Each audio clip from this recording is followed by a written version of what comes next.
નમસ્કાર દર્શક મિત્રો, ઈવીટીવીની ખાસ મુલાકાતમાં આપનું સ્વાગત છે। આજે આપણી સાથે એવા વ્યક્તિ છે જેઓ ગુજરાતના મુખ્ય પ્રધાન તરીકે છેલ્લા ઘણા સમયથી કાર્યરત છે। આગામી ચૂંટણી જે રીતે આવી રહી છે વિધાનસભાની, એ મામલે આપણી સાથે આજે ખુલીને વાત કરશે વિજયભાઈ રૂપાણી। વિજયભાઈ, વીટીવીમાં ખૂબ ખૂબ આપનું સ્વાગત છે। વિજયભાઈ, જે રીતે ચૂંટણીની વહેલી આવવાની જે વાત ચાલી રહી હતી ખાસ કરીને, અને હજુ પણ એક અંદાજ એવો સેવાઈ રહ્યો છે કે ટૂંક સમયમાં ચૂંટણી આવે તો નવાઈ નહીં। ભલે અમિતભાઈએ એક કાર્યક્રમમાં નવેમ્બરમાં વિજય રથ હોવાનું કહ્યું છે, પરંતુ આ પાર્ટીએ એવા અમુક નિર્ણયો પણ એવા ઓચિંતા કરે છે। શું માની રહ્યા છો? ચૂંટણીને તમે કઈ રીતે જોઈ રહ્યા છો? નજીક જોઈ રહ્યા છો યા સમય પર? હું એમ માનું છું કે ચૂંટણી વહેલીની અફવા કોંગ્રેસ ચલાવી રહી છે, કારણ કે ઉત્તર પ્રદેશના પરિણામો પછી કોંગ્રેસ એટલી બધી હતાશ, ડિપ્રેશનમાં છે। કોંગ્રેસ ડૂબતું નાવ થઈ ગયું છે એ બધા માનતા થઈ ગયા છે, અને એવે વખતે કોંગ્રેસના કાર્યકર્તાઓમાં ઉત્સાહ ભરવા, જેમ સ્લોગન આપ્યું છે ને, કોંગ્રેસ આવે છે, એમ ચૂંટણી આવે છે, એમ કહીને બધાને જગાડવાના પ્રયત્નો કરી રહી છે। ભારતીય જનતા પાર્ટી કાલ પણ તૈયાર છે અને ડિસેમ્બરમાં પણ તૈયાર છે। ઉત્તર પ્રદેશના પરિણામોની હવા એ ક્ષણિક નથી। ક્ષણિક હવા હોય તો ચાલો એમાં આપણે લાભ લઈ લઈએ, પણ નરેન્દ્રભાઈની જે લોક ઉપયોગી કામો, પ્રામાણિક નેતૃત્વ, વિકાસની રાજનીતિ, આ આખી વાત લોકોના દિલો દિમાગમાં પહોંચી ગઈ છે। 2.5 વર્ષમાં કોંગ્રેસની આ હાલત કરી દીધી છે, હજી 2.5 વર્ષ બાકી છે, એટલે દિવસે દિવસે વાતાવરણ ગૂંથાતું જાય છે। એટલે નવેમ્બર ડિસેમ્બરમાં ચૂંટણી થાય તોય ભાજપને 150 બેઠકથી વધુ બેઠક મળશે। અત્યારે થાય તો પણ અમે તૈયાર છીએ, પણ હું અમિતભાઈએ જે રીતે કીધું છે એટલે ચૂંટણી સમયસર આવશે એવું મારું માનવું છે। સમયસર આવશે એનું કારણ એ પણ છે કે કદાચ જીએસટી લાગુ કરવી હોય 1 જુલાઈથી તો એક દિવસ વિધાનસભાનો દિવસ પણ બોલાવવો પડે, પછી રાષ્ટ્રપતિ બોલાવીએ છીએ, એમાં કઈ બહુ નથી, એવું એ કારણ નથી। ખાલી 3 દિવસનું ટૂંકી નોટિસ આપીને ગમે ત્યારે સત્ર બોલાવી શકીએ છીએ અમે, એટલે એ જુલાઈમાં જ બોલાવવું પડે એવું નથી, વહેલું પણ બોલે છે। પણ સર, જે રીતે વાત છે, નરેન્દ્રભાઈ અહીંયા પણ હતા ત્યારે પણ 150 સુધી પહોંચી નથી શક્યા, તો હવે કઈ રીતે વિશ્વાસ છે કે હજુ 30 બેઠક વધારે? એમાં બે વાત છે કે પહેલા તો નરેન્દ્રભાઈ અહીંયા હતા, કંઈક સંઘર્ષો કરીને નરેન્દ્રભાઈએ 121 બેઠક સુધી પાર્ટીને લઈ ગયા। હવે નરેન્દ્રભાઈ મુખ્યમંત્રીમાંથી વડાપ્રધાન થઈ ગયા છે, એટલે નરેન્દ્રભાઈની લોકપ્રિયતામાં ખૂબ વધારો થયો છે। નંબર 2 કે દિલ્હીમાં, કેન્દ્રમાં કોંગ્રેસ ઘટી ગઈ છે, રાજ્યોમાં કોંગ્રેસ સાફ થઈ ગઈ છે, અને એવે વખતે નરેન્દ્રભાઈ ગુજરાતના હોય ને વડાપ્રધાન હોય તો નરેન્દ્રભાઈની ઇમેજનો લાભ અમને આ સીટો વધારવામાં ખૂબ મળે છે।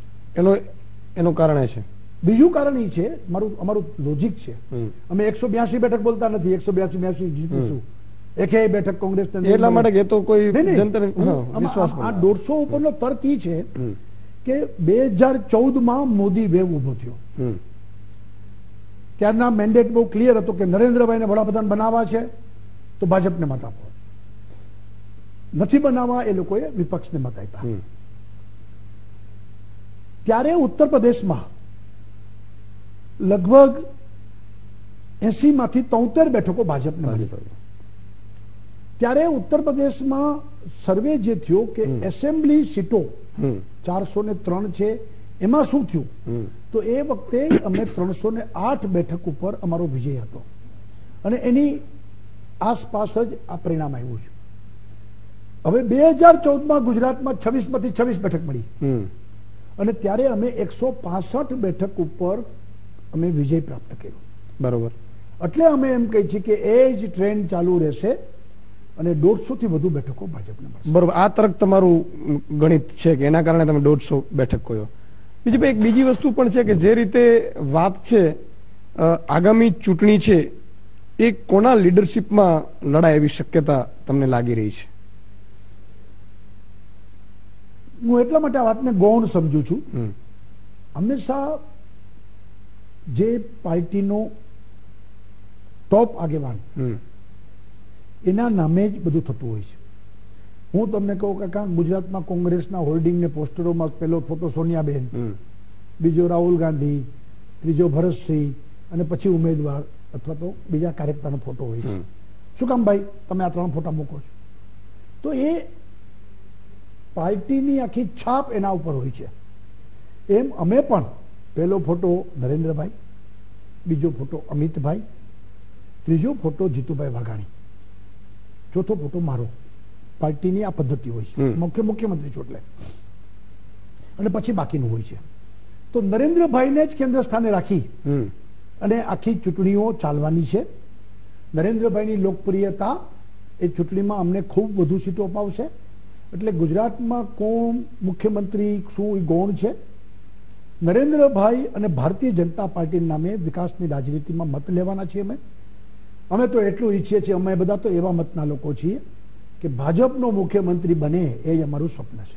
બિલકુલ, પણ એક નરેન્દ્રભાઈની ગુજરાતમાં જો જોઈએ તો એવી એક છાપ રહી છે કે મુખ્યમંત્રી અગાઉથી ડિક્લેર કરીને જ લડતા આવ્યા છે જનરલી, જ્યારે એ પોતે હતા ત્યારે, અને આ વિપક્ષ પર આક્ષેપ કરતા હતા કે વિપક્ષને સામે મૂર્તિઓ પણ નથી ડિક્લેર કરી શકતા. એટલે કદાચ એવું લાગી રહ્યું છે કે ગુજરાતમાં ડિક્લેર કરે ખરું? એ તો પાર્ટી નક્કી કરશે કે કઈ રીતે નેતૃત્વમાં લડાશે. પણ મેં કીધું અત્યારે ચર્ચામાં એ વાત એટલા માટે ગૌણ છે, જે કાંઈ થાય પણ મૂળ વાત મોદી છે. બિલકુલ સાહેબ, એક બીજી વસ્તુ પણ સામે આવી છે કે એમ્બીસા કમિશનનો જે રીતે રિપોર્ટ મુકાયો, કોંગ્રેસ ઘણા સમયથી ડિમાન્ડ કરી રહી હતી, પણ ડિમાન્ડ કર્યા બાદ રિપોર્ટમાં ક્લીન ચીટો જોવા મળી રહી છે. તો એનો શું અર્થ હશે કે 5 વર્ષ સુધી ન મૂક્યો હશે, ટેબલ ન કર્યું? એમાં તમને કહું વાત કે કોઈ પણ રિપોર્ટ, દાખલા તરીકે એમ્બીસાનો રિપોર્ટ 5,500 પાનાનો રિપોર્ટ છે. એમ્બીસા કમિશન પણ કોંગ્રેસના લોકોએ રાષ્ટ્રપતિને આવેદન આપીને 15 મુદ્દાના ભ્રષ્ટાચારના આક્ષેપો નરેન્દ્રભાઈ સામે કરેલા. તો એમ્બીસા કમિશન નરેન્દ્રભાઈ બનાવ્યું હતું, અને એ એમ્બીસા કમિશનનો રિપોર્ટનો ઇન્ટ્રીમ રિપોર્ટ 2013માં આવ્યો, અને ત્યાર પછી આ રિપોર્ટ ફાઇનલ રિપોર્ટ આવ્યો. એ રિપોર્ટને પ્રોસિજરમાં એ 5,500 પાનાની રિપોર્ટની સ્ટડી કેબિનેટની એક પેટા કમિટી કરે, પછી આખા રિપોર્ટનો સાર કેબિનેટમાં મુકાય. કેબિનેટમાં કાંઈ પણ વસ્તુ કરવાનું પંચે કીધું હોય એક્શન, તો એક્શન ટેકન રિપોર્ટ બને અને પછી ગૃહમાં મુકાતો હોય છે. એટલે એમાં ટાઈમ લાગે છે. એક મિનિટ ટાઈમ લાગે. કોંગ્રેસના શાસનમાં હુલ્લોડો વખતે જે કમિશનનો નિમાણા, કમિશનને અધવચ્ચે જ કોંગ્રેસે વિખેરી નાખ્યા. રિપોર્ટ તો એક કર્યા. શીખ ના હુલ્લોડો થયા દિલ્હીમાં, 20 વર્ષે રિપોર્ટ મુકાનો છે, અને અમારે 4 વર્ષ જ થયા છે આ રિપોર્ટને. પરંતુ કોંગ્રેસે ડિમાન્ડ ઘણા વખત ત્યાં નહોતી કરતી. આ સત્રમાં કોંગ્રેસને બીજા એકેય મુદ્દા ન હોવાથી નરેન્દ્રભાઈ સામે ધૂળ ઉડાડવા માટેનો પ્રયત્ન હતો, કિચડ ઉડાવવાનો પ્રયત્ન હતો. બાપુએ જે ભાષણ કર્યું એમાં સ્પષ્ટ કીધું કે ભાઈ મોદી મારા મિત્ર છે, તમારા આટલા સ્વચ્છ અને પ્રમાણિક, હું ખાતો નથી, ખાવા દેતો નથી, એવા શબ્દ વાપર્યા. અને એવા તમારા વડાપ્રધાન સામે આ આક્ષેપો થતા હોય તો દૂધનું દૂધ ને પાણીનું પાણી થઈ જવા દો, તમે રિપોર્ટ મૂકો, એવી અમારી માગણી છે. એટલે એનો ઈરાદો તો ખરાબ હતો કે જાણે રિપોર્ટમાં નરેન્દ્રભાઈ વિરુદ્ધ બધું હોય. લગભગ 22-23 તારીખે એમને આ બધી ધમાલ કરી. વચમાં 5 દિવસ સત્ર રજા હતી, ચોખ્ખા 4 દિવસ હતા, પણ અમે નિર્ણય કર્યો કે જેવો છે એવો એમ્બીસા રિપોર્ટ મૂકી દો ભાઈ, કેબિનેટમાં જરૂરી નથી, સીધો હાઉસમાં મૂકો. અને આ રિપોર્ટ ક્લીન ચીટ બધી આપી છે, પ્રજા નક્કી કરે.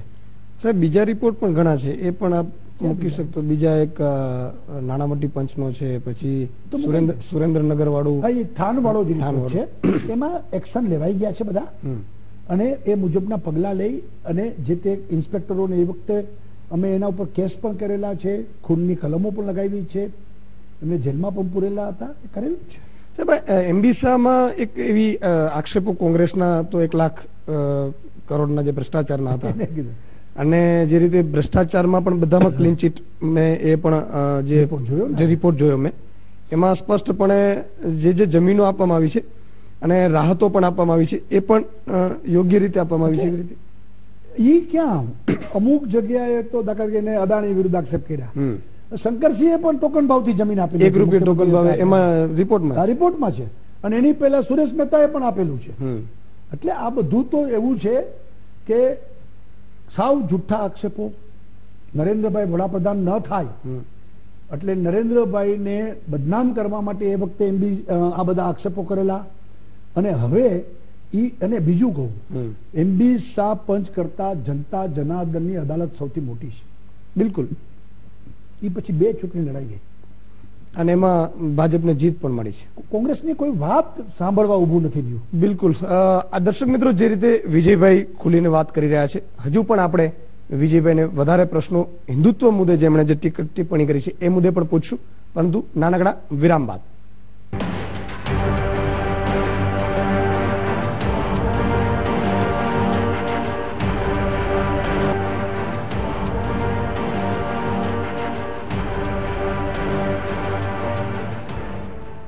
વિરામ બાદ દર્શક મિત્રો ખાસ મુલાકાતમાં ફરી આપનું સ્વાગત છે. આપણે ચર્ચા કરી રહ્યા છીએ ગુજરાતના મુખ્યપ્રધાન વિજયભાઈ રૂપાણી સાથે. વિજયભાઈ, આ વખતની જે ચૂંટણી છે એ ખરેખર કયા મુદ્દાઓ ઉપર લડાશે? કારણ કે જે રીતે છેલ્લા 22 વર્ષથી ભાજપની સરકાર છે ગુજરાતમાં અને ગુજરાત એ ભાજપ એવો દાવો કરી રહી છે કે તમામ સ્તરે વિકાસ પામ્યું છે, તો કયા મુદ્દાઓને કઈ તમારી કામગીરીને તમે પ્રજા સમક્ષ મૂકવાના છો? અમે તો વિકાસની રાજનીતિ મુખ્ય મુદ્દો બનશે. વિકાસ માટે કટિબદ્ધ છીએ. કોંગ્રેસના 45 વર્ષનું શાસન લોકોએ જોયું છે.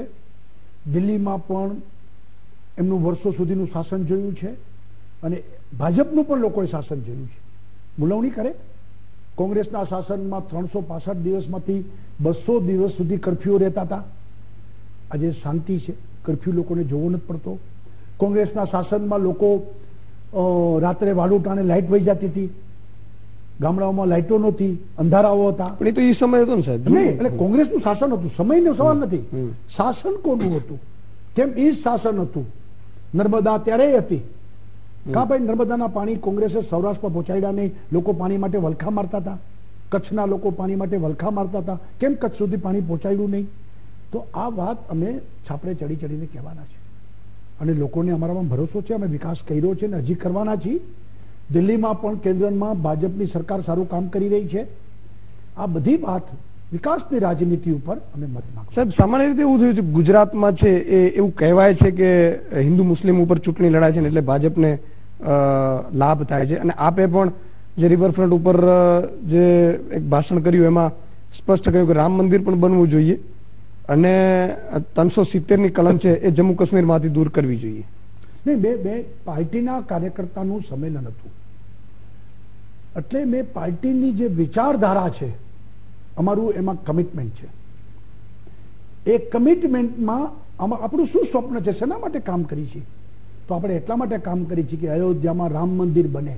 રામ મંદિર એ ખાલી હિન્દુત્વની વાત નથી, પણ ભારત દેશના માન બિંદુની ચર્ચા છે કે ભગવાન રામ અમારા માટે આદરણીય છે અને એનું ભવ્ય મંદિર બને એ દરેકનું સ્વપ્ન હોય. આપણી વાત હતી કે કાશ્મીરમાંથી 370મી કલમ દૂર થવી જોઈએ. એટલા માટે કહી છે કે કાશ્મીર ભારતનો અવિભાજ્ય અંગ છે અને એ બાબતમાં અમે કોઈ કોમ્પ્રોમાઇઝ કરવા માંગતા નથી. સાહેબ, હવે તો તમારી જ સરકાર છે. એટલે ધીરે ધીરે કરી રહ્યા છે, કારણ કે 370મી કલમ દૂર કરવી હોય તો લોકસભામાં અને રાજ્યસભામાં 2/3 બહુમતી જોઈએ. 2/3 લોકસભા, રાજ્યસભા અને ત્યાં પીડીપી સાથે પણ તમારું ગઠબંધન છે. વિધાનસભામાં સંસદમાં તો જોઈ ને અમારે સંસદમાં જોઈ તો સંસદમાં 2/3 બહુમતી હજી નથી અમારી પાસે. પણ અમારું સ્વપ્ન છે, અમે ભવિષ્યમાં કરવા માંગીએ છીએ. અમારું સ્વપ્ન છે કે આ દેશમાં કોમન સિવિલ કોડ બને. 3 વખત ખાલી તલાક તલાક તલાક કહી દે અને બિચારી મુસ્લિમ સ્ત્રી એ ત્યક્તા થઈ જાય તો આ ક્યાં સુધી ચલાવવાનું છે? ખાલી વોટ બેંકની રાજનીતિ મુસ્લિમ સમાજનો મત માટેનો ખાલી ઉપયોગ આ વર્ષો સુધી કોંગ્રેસે કર્યું છે. હવે અપીસમેન્ટની રાજનીતિ નહીં, justice for all, appeasement for none. મુદ્દા સાહેબ સારા છે, પણ તમે ઇમ્પ્લિમેન્ટ બહુ નહીં કરતા. હવે તો તમારી અયોધ્યામાં પણ, મતલબ ઉત્તર પ્રદેશમાં પણ બહુમતીથી સરકાર આવી છે. એવું પણ કહેવાય છે કે મુસ્લિમ મહિલાઓએ પણ ભાજપને વોટ કર્યો છે. બીજી બાજુ ભલે અયોધ્યા રામ મંદિરનો કેસ છે એ સુપ્રીમ કોર્ટમાં હોય, પરંતુ હવે કેન્દ્રમાં સત્તા તમારી છે ને રાજ્યમાં પણ તમારી છે. એમાં બંધારણની રીતે સુપ્રીમમાં મેટર પડી છે, એટલે બધા પક્ષકારો એ સાથે મળીને રસ્તો કાઢે એ સુપ્રીમ કોર્ટે કીધું છે. અને મને પૂર્ણ શ્રદ્ધા છે કે હવે ટૂંક સમયમાં એના રસ્તા નીકળશે અને ભવ્ય મંદિર બનશે. સાહેબ, બીજી વસ્તુ એ છે કે જે રીતે ગુજરાતમાં કેટલાક હજુ પણ વિપક્ષ આક્ષેપ કરી જ રહ્યું છે કે જે રીતે વિકાસના મુદ્દે ભાજપ કહે છે, પરંતુ હજુ ખેડૂતોને જે ભાવ પૂરતા નથી મળતા. જે રીતે ગુજરાતમાં આત્મહત્યાનો જે કિસાનોના છે એમાં ક્યાંક ને ક્યાંક ભાજપ સરકાર છે એ ખેડૂતોના નોર્મલ આત્મહત્યામાં પણ ખપાવવાના પ્રયાસ કરે છે, વિપક્ષ આક્ષેપ કરી રહી છે. એટલે જો વિપક્ષના આક્ષેપોનો તો જવાબ મારે કઈ દેવાની જરૂર નથી, એટલા માટે કે રાજકીય આક્ષેપો છે. મેં મારા વિધાનસભાના પ્રવચનમાં કીધું હતું કે ભાઈ આ સરકાર સારી ચાલે છે કે ખરાબ ચાલે છે એ કોણ નક્કી કરે? તો હવેના સમયમાં વર્લ્ડ આખામાં અલગ અલગ એજન્સી પેરામીટર્સના આધાર ઉપર રેન્કિંગ કરે છે. અને મેં એક પછી એક ખેતીમાં ગુજરાતમાં કેટલો વિકાસ થયો છે, ઉદ્યોગમાં કેટલો વિકાસ થયો છે, રોજગારીમાં કેટલો વિકાસ થયો છે, શિક્ષણમાં કેટલો વિકાસ થયો છે, આરોગ્ય ક્ષેત્રે કેટલો વિકાસ થયો છે, આ બધી વાર અપ ટુ ડેટ કીધી હતી. મને તમે કહો, આ વાતો કરે છે કોંગ્રેસ વાળાઓ, ખેડૂતોને ભાવ નથી મળતા. વિક્રમજનક 1 લાખ ટન દાળની ખરીદી ટેકાના ભાવથી આ ભાજપની સરકારે કરી છે. આ વખતે 450 ટન મગફળીની ખરીદી ટેકાના ભાવથી આ ભાજપે ખરીદી કરી છે.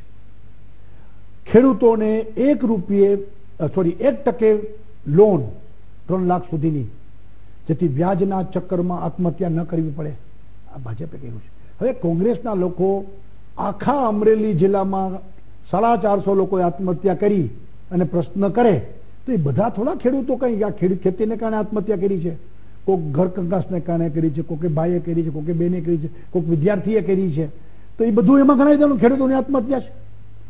એટલે આ પ્રકારની વાત એ વ્યાજબી નથી. ખેડૂતો માટે સરકારે અનેક પગલાં ઉઠાવ્યા છે. પણ સાહેબ, તમને નહીં લાગતું કે જે રીતે વાત છે એજ્યુકેશનમાં હવે તમે બિલ લાવ્યા કે ફી વધારો, તો આટલા વર્ષોથી તો ભાજપની સરકાર છે જે રીતે બેફામ ફી ઉઘરાવે છે અને જે પ્રાઇવેટ સ્કૂલો છે વધતી રહી છે અને સરકારી શાળાઓ ધીરે ધીરે બંધ થતી રહી છે, ક્યાંક એવું નથી લાગતું કે ભાજપ સરકારની આ એક નિષ્ફળતામાંની એક છે? એમ નહીં, સરકારી સ્કૂલો બંધ નથી થતી, પ્રાઇવેટ સ્કૂલો વધે છે. ચોક્કસ તમે કહો છો એમ. એ વધવાનું મૂળ કારણ એ છે કે વેપાર થઈ ગયો છે. એટલે આજના સમયની આવશ્યકતા છે કે હવે ફી નિયંત્રિત થવી જોઈએ. આપણે કહીએ છીએ તમે લ્યો વધારે ફી, પણ જવાબ આપો શેના માટે લ્યો છો, હિસાબ આપો શેના માટે લ્યો છો. હિસાબ વ્યાજબી હશે તો પંચ તમને માન્યતા આપશે, હિસાબ વ્યાજબી નહીં હોય તો પંચ ના પાડશે. એમાં સંચાલકોને શું વાંધો હોય?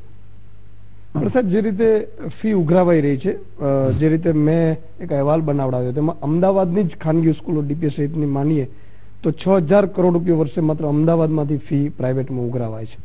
તમને એવું નથી લાગતું કે થોડી ઘણી ફી ગુજરાત સરકારમાં પણ લાવીને એક એવું મોડેલ ઊભું કરવું જોઈએ, તો ગુજરાતી શાળાઓ એવી બનાવવી જોઈએ જ્યાં લોકો પ્રાઇવેટ છોડીને પણ ગુજરાતી શાળામાં ભણવા આવે? આપણા નહીં, ભણવા તો બધે જાય છે, પણ મૂળ સરકાર એકલી બધે પહોંચી ન શકે. કારણ કે શિક્ષણનો વ્યાપને આપણે વધારવો છે. તમામ બાળકો શિક્ષણ લે આપણે ઈચ્છીએ છીએ. એટલે સરકાર, કારણ કે સરકારને જે 7મા પગાર પંચથી શરૂ કરીને બધી જવાબદારી સરકારની આવે છે.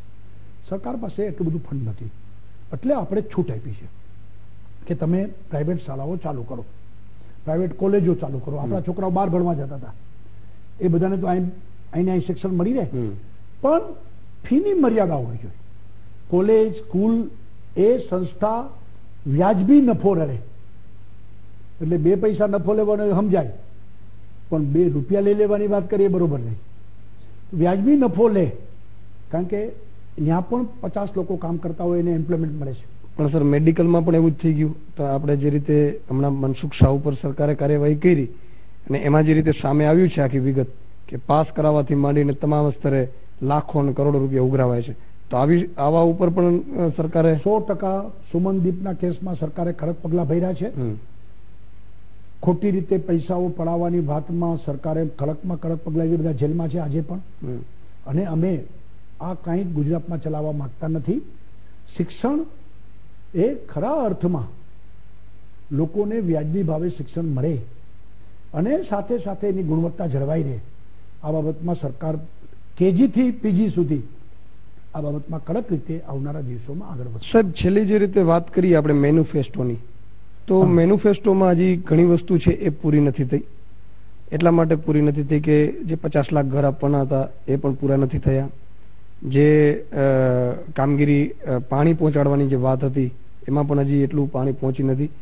વીજળીના જે કનેક્શનો બાકી હતા એ બેકલોગ પૂરું કરવાની પણ વાત હતી, એ પણ પૂરી નથી 2012ની. તો કઈ રીતે પ્રજા સમક્ષ તમે? નહીં, અમે લોકોએ આ વખતે બજેટ રજૂ કર્યું ત્યારે મેનિફેસ્ટો લઈને બેઠા હતા. લગભગ 95% મેનિફેસ્ટો પતી ગયો છે મારો. એ બધા કામો ગુજરાતમાં અમે આપેલા વચનો પૂરા કર્યા છે. જે તમે કીધું એ 50 લાખ આવાસ, એમાં અમે પ્રધાનમંત્રી આવાસ યોજના, ગ્રામ્ય આવાસ યોજના, હાઉસિંગ બોર્ડ દ્વારા, કોર્પોરેશનો દ્વારા, અને હવે અમે લોકોએ જે ગરીબ લોકો માટે યુએલસી થી માંડી અને આ બધામાં કાયદેસર કરવાનો જે પ્રયત્ન છે. અને આ વખતે જે અમે યોજના જાહેર કરી છે કે શહેરોમાં 10 લાખ, 12 લાખ, 15 લાખ સુધી લોન લે, 750 સ્ક્વેર ફીટનું મેક્સિમમ બાંધકામ હોય, કાર્પેટ, એને 4 લાખ રૂપિયા સરકાર સીધી સબસિડી આપશે. તમે તમારું પ્રાઇવેટમાં ગમે તે મકાન બનાવી લો, 4 લાખ લઈ જાઓ. એમ કરીને પણ ખૂબ આવાસો બની જાય, લોકોને ઘરનું ઘર મળી રહે. એ દિશામાં પણ એક મહત્વનું કદમ આ બજેટમાં ઉઠાવ્યું છે. આ બજેટમાં અમે વીજળીના કનેક્શનમાં પણ કીધું છે કે સૌરાષ્ટ્રમાં બહુ મોટો બેકલોગ છે, તો 2013 સુધીના બધા બેકલોગ પૂરા થઈ જવા જોઈએ. 1.25 લાખ કનેક્શન આ વર્ષમાં અમે રિલીઝ કરી રહ્યા છીએ અને 2013 સુધીનું બધાનું પેન્ડિંગ આપી દઈશું. અમે આ વખતે કનેક્શનમાં સોલાર પંપ 25,000ની અમે નવી સ્કીમ લાવી છે કે જેમાં ઇલેક્ટ્રિકના કનેક્શનની જરૂર નહીં, પોતે સોલારથી વીજળી લે, પોતે પોતાની ખેતી કરે એના આધાર ઉપર, અને બાકીના સમયમાં એ વીજળીને ગ્રીડમાં વેચી ખેડૂત કમાતો પણ થાય. આ પણ અમે યોજના લાવી રહ્યા છીએ. સિંચાઈ માટે સૌથી વધુ કામ આ છેલ્લા 10 વર્ષમાં થયા છે. આ નર્મદાના ડેમ છતાંય સાહેબ ખેડૂતોને જે રીતે પાણીને બધું મળે છે, બધું. આજે તમને કહું કે હું હમણાં સુરેન્દ્રનગરમાં કાર્યક્રમ હતો, વર્ષાબેન દોશીએ એક ગામનું આદર્શ ગામ બનાવ્યું. એ ગામના લોકો મને કહેતા, મને કે સાહેબ આ વર્ષે અમારે ત્યાં 7 કરોડ રૂપિયાના ઘઉં પાક્યા એક ગામડામાં, કારણ કે નર્મદાના પાણી પહોંચી ગયા છે. એને એમ કીધું કે સાહેબ આ વખતે 3 કરોડનું જીરું પાક્યું છે. પણ બહુ ઓછે પહોંચ્યા છે ને પાણી, સુરેન્દ્રનગર સુધી પહોંચી ગયા. હવે સૌની યોજનાના બીજા ફેઝના કામ કરી રહ્યા છીએ અમે. 2 વર્ષમાં સૌરાષ્ટ્રમાં ઠેર સુધી પહોંચી જશે અને લોકો ગામડા સમૃદ્ધ બને, ખેતી સમૃદ્ધ બને, 2-3 વખત પાક લઈ શકે, વરસાદ પડે કે ન પડે, એ દિશામાં આખું આયોજન છે. હમણાં અમે 17મી આદિવાસી વિસ્તારમાં, વ્યારા વિસ્તાર બાજુમાં અમે ઇરિગેશનના લોકાર્પણ કરી રહ્યા છીએ. એના ખેતરો સુધી પાણી પહોંચાડીએ છીએ. સંગ્રહ એટલું નથી કરી શકતા સાહેબ, આપણે જે રીતે સંગ્રહ કરી જોઈએ ડેમોના. તમને કહું 10, એટલે મેં મારા ભાષણમાં કીધું હતું, મેં ફિગર આપ્યા છે કે જો ખેતીમાં ધ્યાન ન આપવાનું હોય, સિંચાઈમાં ધ્યાન ન આપવાનું હોય, તો પેલા માત્ર 10,000 કરોડ રૂપિયાની ખેતીની ઉપજ થતી હતી. આજથી ને 2001માં એ છેલ્લા 15 વર્ષમાં આપણે પહોંચ્યા છીએ 1.25 લાખ કરોડ રૂપિયાની ખેતી કરતા થઈ ગઈ, ખેતીની ઉપજ થાય છે. એ વસ્તુ સાચી છે. આ બધા ફિગર તો પછી હજુ વધારી શકાય એવી સ્થિતિ છે. હજી આપણે ઘણું કરવાનું છે, કરી રહ્યા છીએ, પણ સતત વિકાસ એ આપણે કરી રહ્યા છીએ. સાહેબ, આમ જોતા ચૂંટણી છે એ જયારે નજીક આવી રહી છે ત્યારે એક સ્પષ્ટ સવાલ બધામાં રહે છે કે 100 જે આ તમારા જે 21 છે, 121 અત્યારે છે, એમાંથી કેટલાની ટિકિટ કપાય એવી શક્યતાઓ સેવાઈ રહી છે? અમારે ત્યાં ટિકિટ કાપવામાં નથી આવતી. લોકો સ્વેચ્છાએ કહેતા હોય છે કે હવે મારે લડવું નથી, બીજાને તક આપો. એટલે હું એમ માનું છું કે કાપવાનો સવાલ નથી, પણ કેટલા યુવા ચહેરાઓને તમે એડ કરશો? નેચરલ કોર્સમાં અમારે ત્યાં કાર્યકર્તાઓને અમે સાંભળતા હોય છે અને એની લાગણીઓના આધાર ઉપર અમે લોકો ઉમેદવાર નક્કી કરતા હોય છે. એ તો એ વખતે જયારે શરૂ કરશું ત્યારે ખબર પડશે.